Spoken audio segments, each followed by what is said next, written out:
Start. Hello, teacher. Thank you for attending our presentation. Today we'll be talking about the speed of light, a convention rather than a verified fact.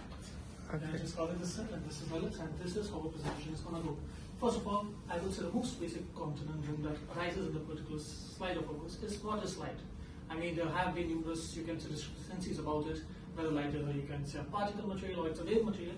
But overall, if you can say we go for the majoritical context, it basically states that light is an electromagnetic wave which passes through one place to another and is visible to the human naked eye.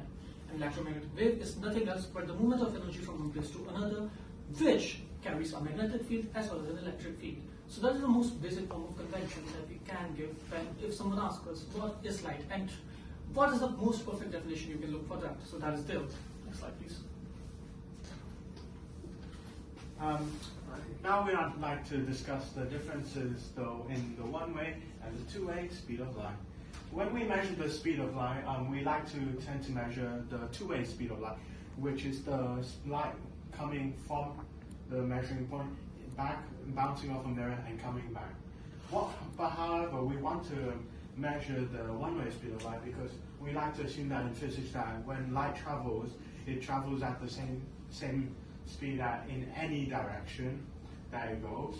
However, unless we are able to correctly measure the one-way speed of light, this is only an assumption and not a certainty.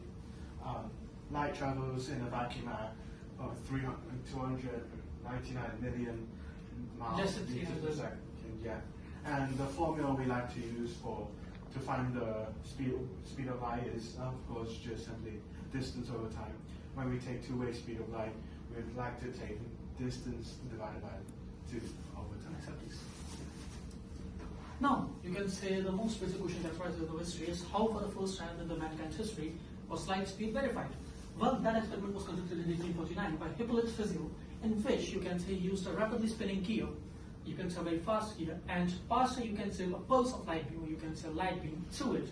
Since the gear was spinning very rapidly, the moment light went through one gear, it struck a mirror on the mountain and came back, and it came into the next gear. So by calculating the amount of revolutions of gear, he was able to calculate how much time it took light to achieve that distance and come back.